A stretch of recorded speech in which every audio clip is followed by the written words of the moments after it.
Glória a Deus. Meus irmãos, a paz do Senhor, amém? Amém. Meus irmãos, a paz do Senhor, amém? Amém. Glória a Deus. Abre a tua Bíblia comigo, sem mais delonga, o livro do profeta Isaías, capítulo 37, versículo 21, que vai falar sobre a derrota de Sanaqueribe.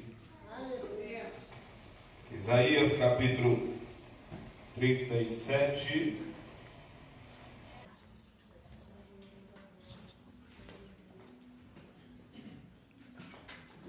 Grande Deus, aleluia.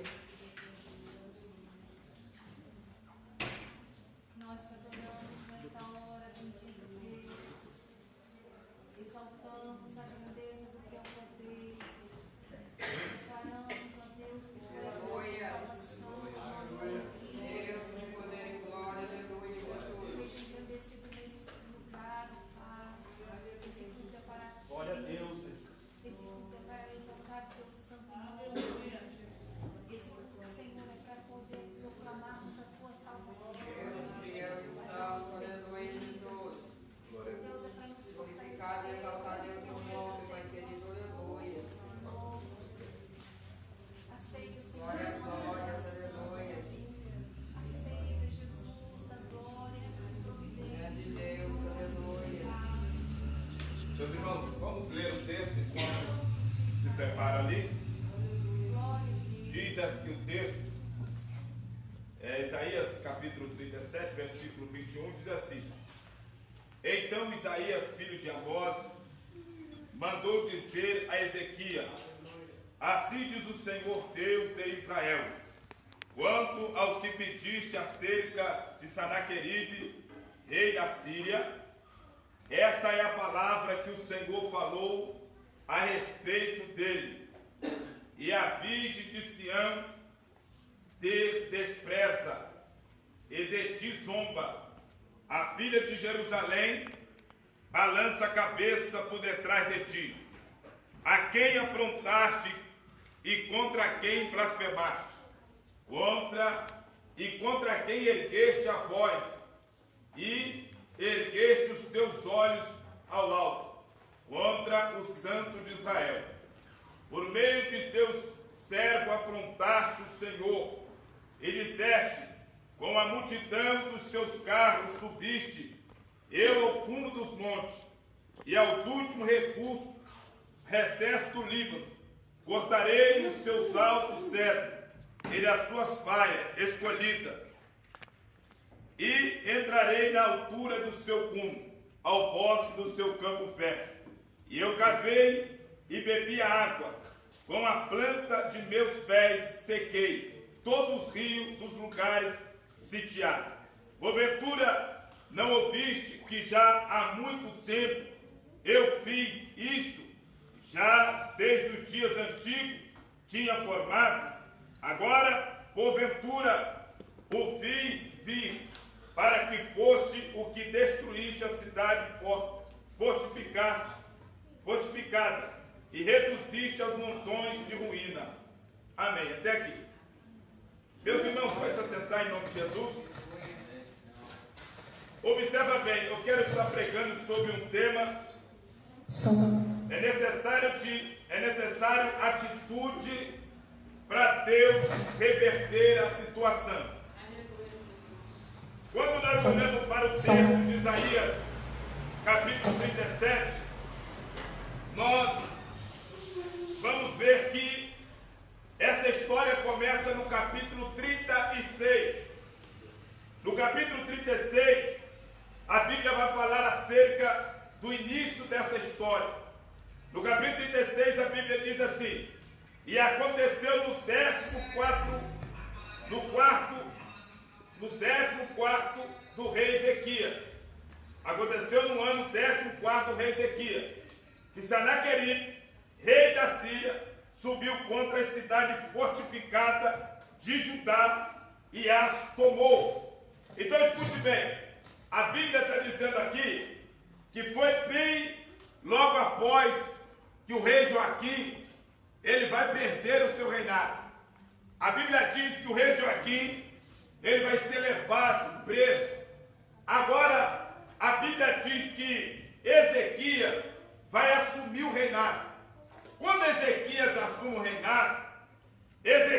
não vai aceitar mais pagar imposto. Ezequias não vai mais aceitar, irmãos, mandar benefício para a Síria. Ezequias não vai mais aceitar ser escravo agora da Síria. Entenda bem, toda ação, ela tem uma reação. Não tá caixinha de sardinha não, né? Ô glória, aí tá bom. Glória a Jesus. Aleluia, tá bom. Escute bem, a Bíblia diz claramente que o rei, ele toma uma postura. E essa postura que o rei toma não vai agradar Sanaqueribe. Sanaqueribe agora vai se revoltar com a atitude de Ezequias. Porque todos os reis que vieram antes dele estavam agora obedecendo os seus comandos. E agora ele tem agora um Ezequias decidido. E Ezequias disse: nós não vamos ceder à pressão do rei da Síria. Agora escute bem isso aqui. Quando ele não aceita isso, Sanaqueribe então manda o seu servo. O nome do servo era Rabezaque. Escute bem o que ele vai dizer. Então o rei da Síria enviou Rabezaque de Laquis a Jerusalém, ao rei Ezequias, com um grande exército. E ele parou junto ao aqueduto do açude superior, junto ao caminho do campo do lavadeiro. Então saíram a ter com eles Leaquim, filho de Alquias, o mordomo, Sábina, o escrivão, Joás, filho de Asaf, o chanceler.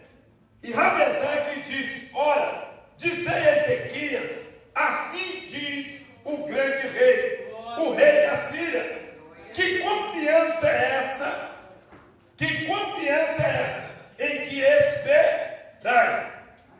Bem posso eu dizer ao teu respeito, eu bem posso dizer, teu conselho e poder para a guerra são apenas vã palavra. Em quem, pois, agora confia e contra a mim rebela? Entenda bem que aqui vai começar agora um ataque espiritual. Antes de você ganhar uma guerra no campo físico, você ganha a guerra no campo mental. Quem aqui já não passou pela experiência, irmãos, que você quando era jovem, você brigou e o seu adversário era o maior, mas você percebeu que o seu adversário era um medroso. Aí você cai para onde? O terror mental. Você faz um terror mental. E ele começa então a esmorecer. Ele olha para a sua estatura e diz: olha, eu posso bater nele facilmente. Mas só que as palavras é persuasiva. E a palavra é forte. A palavra entra na mente e ela bloqueia aquela ação do camarada. O camarada sabe que ele pode vencer, mas entrou o espírito de dúvida. Escute bem, quando Sanaqueribe mandou Adão, o seu servo, ele diz: primeiro nós vamos vencer ele no medo. Ezequias é um cachorro morto. Ezequias está caído. Jerusalém está cercada. Ninguém entra, ninguém sai. Então nós vamos ganhar agora, a briga é na mente. E certamente ele vai voltar atrás, vai reconciliar comigo e tudo volta normal. Escute bem, ele começa então a afronta. Ele pergunta: agora confias e que contra mim me rebela? Eles que confiam no Egito. Primeira coisa que ele diz: tu está confiando no rei do Egito? Não era essa a confiança de Ezequias. Aí ele porém diz: olha, porém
Irmãos, ele aqui está humilhando Ezequias.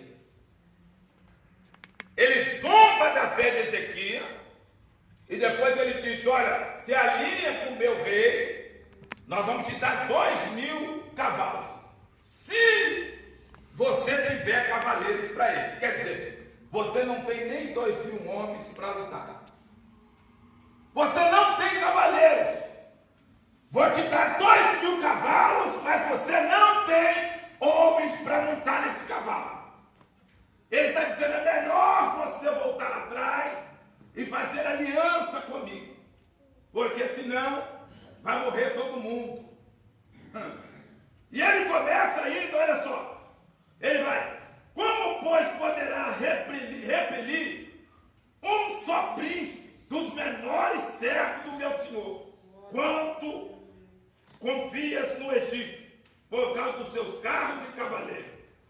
Então, bem, ele vai agora humilhando, e o cenário era caótico.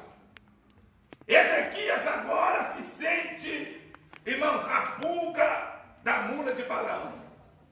Não é nem o carrapato, é a pulga, aquela coisinha pequenininha, destruída. Ezequias agora, irmãos, ele só tinha uma opção: é manter. Jesus disse que aquele que coloca a mão no arado e olha para trás não é digno. Colocou a mão no arado, não pode olhar para trás. O que é colocar a mão no arado? É quando você inicia. Está ligado, gente? Ah, não. Ah, mas o negócio está ruim, feia coisa. Está feia a coisa. Então escute bem: quando coloca a mão no arado, é trabalho. É trabalho. Quando você está trabalhando para o Senhor, o inferno se revolta. Quando você começa a orar, a jejuar, a ser fiel, a se afastar das práticas erradas, o inferno se revolta. O diabo disse: eu preciso parar ele, eu preciso parar ela. Aí vem a pressão psicológica. E se você não cair na pressão psicológica, vem um confronto. Por isso todo cristão precisa entender: você precisa se revestir das armaduras de Deus. O apóstolo Paulo dá um conselho à igreja agora de Efésio, e Paulo disse: nos demais, irmãos meus, fortalecei-vos no Senhor e na força do seu poder. Primeiro é para se fortalecer no Senhor, é para criar relacionamento com Deus, e depois é você se assegurar do poder de Deus. Jesus, agora no livro de Mateus, capítulo 28, no verso 18, Jesus está dizendo: é-me dado todo o poder nos céus e na terra. É-me dado todo o poder nos céus e na terra. Jesus, ele disse para a tua igreja que ele tem poder. O poder foi dado a ele, e ele está dizendo agora: além que este poder pode vir para a nossa vida, que essa unção pode vir para a nossa vida. Então entenda bem que o apóstolo Paulo, ele está agora orientando a igreja, porque ele está vendo que a igreja vai passar por um confronto. O confronto é grande. Todo cristão precisa se preparar para isso. Pastor Marcos Feliciano pregou uma mensagem há muitos anos atrás. Os irmãos que não viram, depois pesquisa e vê. Falei, estava com a mensagem agora subindo a cabeça. Ah, que maravilha. Os dias maus. Acho que é os dias maus, irmão. Desculpa, esqueci a mensagem. O tema da mensagem. Se eu não me engano, acho que é os dias maus. Ele fala nessa mensagem que todo cristão vai ter que passar por esse dia. É o dia que ninguém deseja. É o dia que ninguém quer. É o dia, irmão, falando de você, fala assim como João falou: Deus, por que eu vim ao mundo? Por que o Senhor permitiu eu nascer? Por que o Senhor permitiu eu crescer? Era melhor eu ter morrido no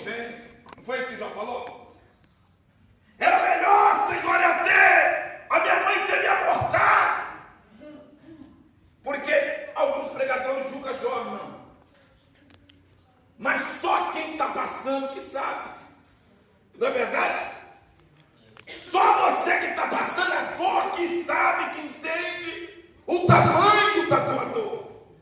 Por isso que quando Jó, ele recebe os seus amigos, Jó, ele vai dizer para os amigos: por 7 dias vocês ficaram comigo, mas agora vocês não têm respeito à minha dor, vocês não compreendem a minha dor, vocês ignoram a minha dor, vocês me julgam, vocês me condenam. Ei, por 7 dias os amigos de Jó estavam orando com Jó, está jejuando, estava orando com Jó. Passou 7 dias, ele disse: não é possível, você deve ter pecado contra Deus, Jó. Deus não fala contigo, Deus não fala nada, Deus não mostra nada. Você deve ter feito um pecado tão grande, porque a Bíblia diz que Deus não ouve o pecador. E aquelas palavras machucavam mais Jó, porque eles não entendiam a dor que Jó estava passando. E assim estava agora, irmãos, Ezequias. Ezequias está agora diante, irmão, de uma dificuldade no seu reinado. Ele está vendo toda a cidade cercada. Quando a Bíblia diz aqui que ele parou junto a aqueduto, significa que ele cortou a água. Quem fica sem água? Hã? Quem fica sem água? Ninguém fica sem água por muito tempo. Ninguém fica sem alimento por muito tempo. Se ninguém entra e ninguém sai, uma hora vai acabar a comida, uma hora vai acabar a água. E agora as pessoas que estão ali estão desesperadas. Quem é que sofre a consequência? O líder. O líder agora, que é Ezequias, está com uma pressão grande. Os anciões estão em cima dele. Os escribas estão em cima dele. As pessoas estão em cima dele. Agora escute bem. Vale a pena confiar em Deus. Vale a pena confiar em Deus. A Bíblia diz no livro de João, no capítulo 4, que quando agora o oficial do rei, ele vai buscar uma cura para o seu filho, ele está pressa, ele está apressado, ele diz: Senhor, venha e socorre meu filho. Ele quer que Jesus segue ele à pressa, mas Jesus está com a multidão atrás. Jesus olha para ele e diz para ele: vá, o teu filho vive.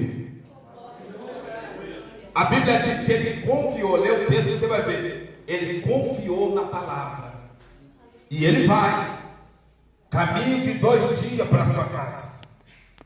No meio do caminho, o seu servo chega para ele e diz: meu senhor, o seu filho está vivo, a febre o deixou.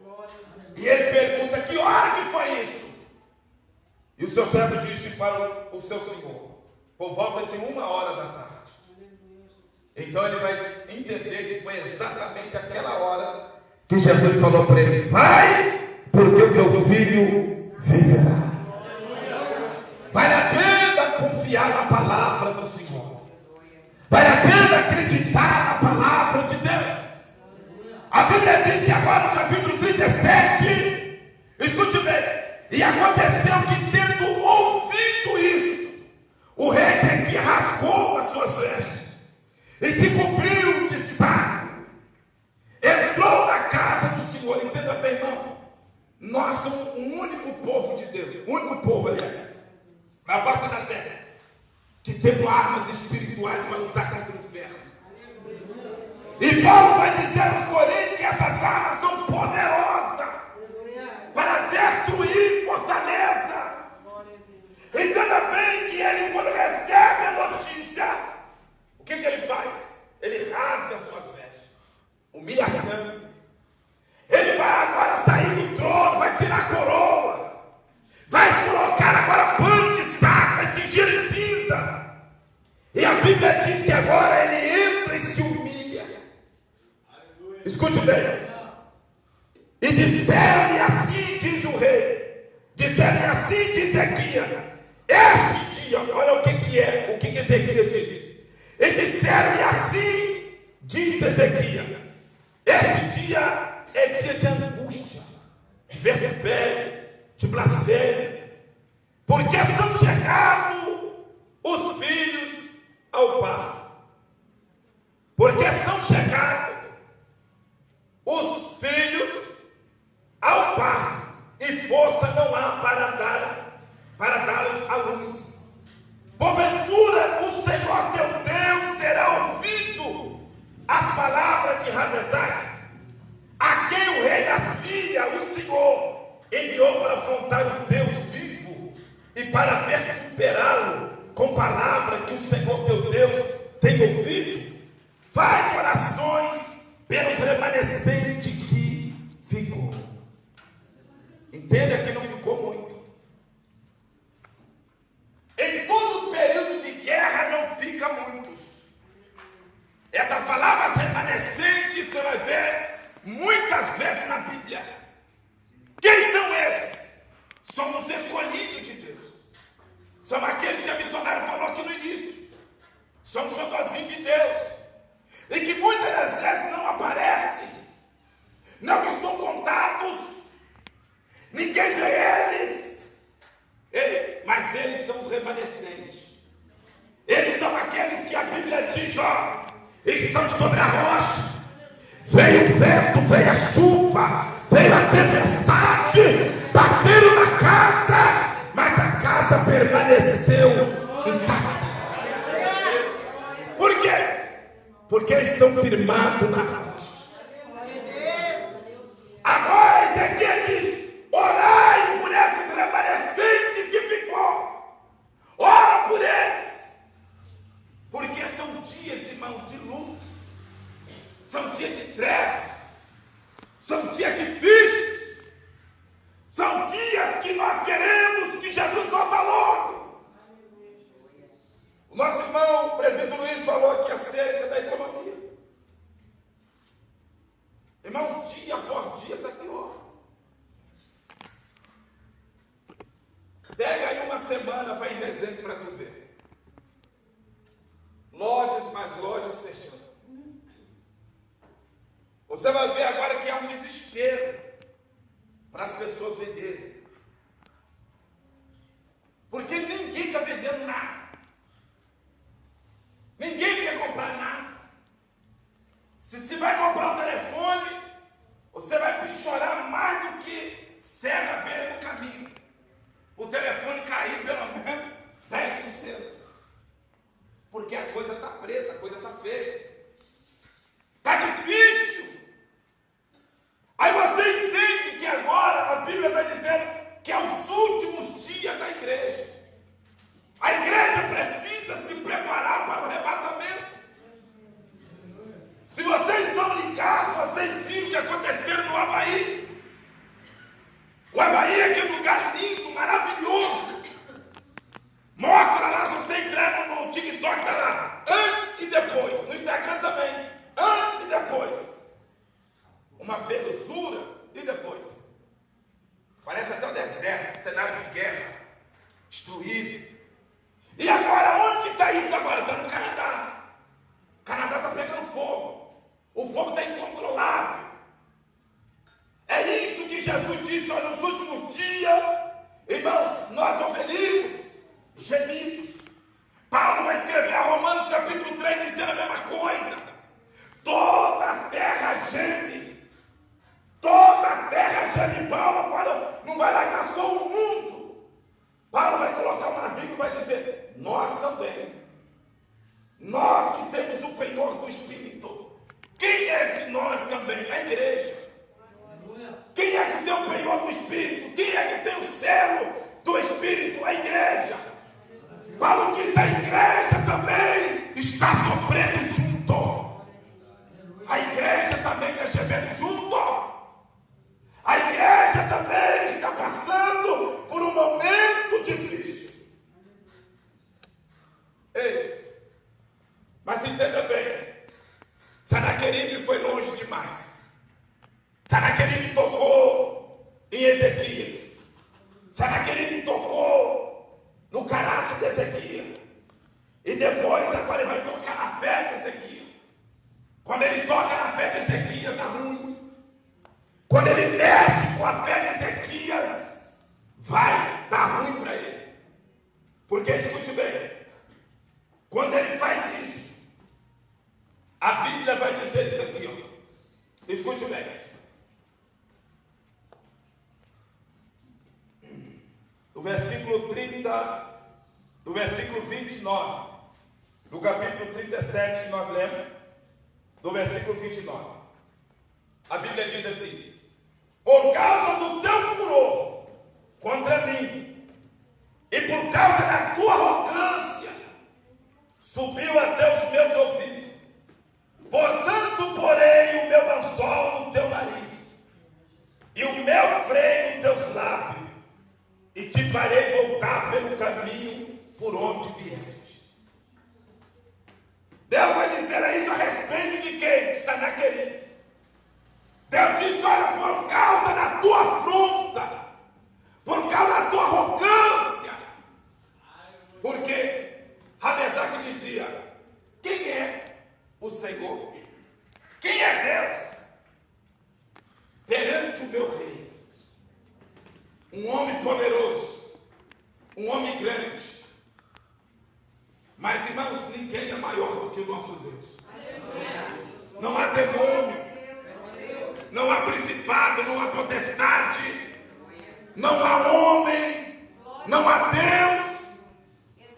A Bíblia vai dizer, nós temos exemplo aqui, quantos Deus o nosso Senhor abateu. Nosso Deus abateu muitos. Muitos Deus caíram por terra. Sua glória, a sua honra, e somente o nosso Deus prevaleceu. Ei, a Bíblia está dizendo que agora Sanaqueribe, ele vai ser abatido. Deus cria essa, irmãos, estratégia para bater ele. Por isso nós não podemos fugir, irmão, de guerra. Guerra você não se foge, guerra você não esconde. Batalha você não foge dela. Pelo contrário, você cinge o teu ombro e vai para a guerra. Davi, ele vai orar a Deus todas as vezes. Quando vinha o inimigo contra Davi, Davi dizia: Deus, é para mim sair contra esse povo ou não? E se é para mim sair, como eu devo sair? Olha, escute bem, a sabedoria na oração. Precisamos ter sabedoria. Não é só ir na guerra. Você pode vencer uma guerra sem levantar uma espada. Você pode vencer uma guerra, irmão, sem você dar um grito. Você pode, a Bíblia nos garante isso. Mas quando você está na direção de Deus, o problema é quando nós queremos vencer pelas nossas forças, pelos nossos braços. Isso não vai funcionar. Quando é uma guerra espiritual, não vai funcionar. Não é somente no âmbito físico, está no espiritual. Nesses últimos dias agora, eu tenho pegado muita guerra, muita batalha, irmãos, com pessoas que aparentemente não tinham problema algum dentro da sua casa. É por isso que os pais que estão na zona de conforto devem sair da zona de conforto. Pastor, o que é sair da zona de conforto? É procurar o caminho da oração, procurar o caminho do jejum, procurar o caminho da santificação. Porque não pense que o teu inimigo está dormindo. Tu és uma ameaça para o adversário. A tua casa é uma ameaça para o diabo. E o diabo vai te confrontar, você querendo ou não. Então é melhor ele te pegar preparado. Preparado. Eu estava ajudando uma moça esses dias. E eu perguntei para o rapaz: quanto tempo que você está sendo atacado? Ele disse: já tem tempo, pastor. Tem tempo que eu estou sentindo aqui demônio dentro do meu quarto. Tem tempo que eu estou sentindo, estou ouvindo vozes. Tem tempo que eu estou vendo uma cabeça na parede cheia de cobra. Então, os demônios estavam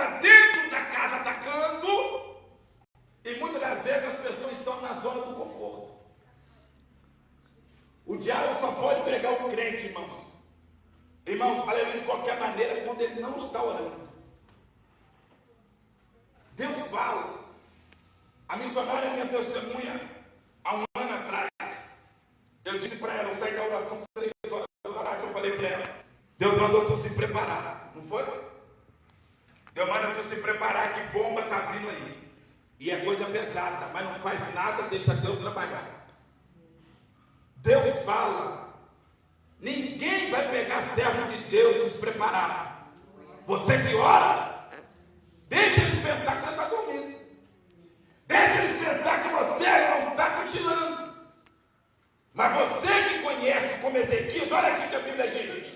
E aconteceu que, tendo ouvido isso, o rei Ezequias rasgou suas vestes, cobriu-se de saco e entrou na casa do Senhor, no capítulo 37. Ele entrou, ele sabia onde era o seu refúgio. O nosso refúgio é a casa de Deus. No dia de guerra você não pode fugir da casa de Deus. É aqui. Salmo 63, o salmista vai dizer: quando eu olhava para a prosperidade do ímpio, eu quase o quê? Me desviei. Irmãos, entra uma revolta assim. Entra uma revolta. Nego se prostituindo, pessoas matando, pessoas roubando. E todo dia se prosperando, chegando com um carro novo. E muitas vezes eles estão andando de bicicletinha, de chinelo havaiana. Não, que hoje a havaiana hoje todo mundo está na moda, né? Tadinho, passando sufoco. E aí entra a revolta. Foi isso que Asaf disse. Ele tirou os olhos da promessa e olhou para o ímpio. E ele disse: olha, Senhor, até na sua morte eles não têm dor. Até na sua morte. Ele vai agora ficar juriado aqui. E ele foi perdendo o ânimo de ir para a casa de Deus. Ele foi perdendo o prazer de estar na casa de Deus. Por que muitas pessoas param na sua caminhada? Porque esquece da promessa. Por isso que eu bato aqui na tecla: promessa não pode abrir mão. Você tem que dobrar o joelho e dizer: Deus, olha, está escrito, tem que acontecer. Tem que acontecer, irmão, não tem conversa. Ei, reparou o altar? Reparou o altar? Você vai entrar na presença de Deus, mas de qualquer maneira. Faz um autoexame. Eu tenho condição de reivindicar isso? Eu tenho? Se não tem, não abre a boca. Agora, se tem, você pode reivindicar a Deus. Se tem, você deve bater, persistir. Jesus vai dizendo em Mateus acerca da persistência. Quando ele fala sobre o juiz e a mulher. O juiz era inimigo. A mulher persistiu, bateu até lhe atender. Jesus diz assim ao vosso Pai: nós precisamos persistir. Eu sei que tem hora que cansa, desanima. No ano de 2000, parece que eu orava e nada acontecia. Mas hoje eu entendo o que Deus estava fazendo na minha vida e na vida da missionária. Deus não quer dar bênção só material. Deus quer te preparar para algo tão grandioso. Deus quer te preparar para o ministério. Deus quer te preparar para aquilo que vai vir pela frente. Então é necessário Deus permitir alguma coisa. Mas entenda bem, quando você entende essas coisas, olha o que a Bíblia diz. No versículo 33 diz assim: portanto assim diz o Senhor acerca do rei da Síria: não entrará nessa cidade, e nem lançará flecha alguma, tampouco virá perante ela com escudo, ou levantará trincheira contra ela. Isso são promessas. Antes do cumprimento da palavra de Deus, vem a promessa. Deus, ele disse para Josué: eu já entreguei na tua mão Jericó. Mas lê o texto. Jericó está por pé. Eis que eu já entreguei na tua mão Jericó e os seus habitantes. Mas está precisamos entender. A promessa é nos feita. Nós temos que nos apoderar dessas promessas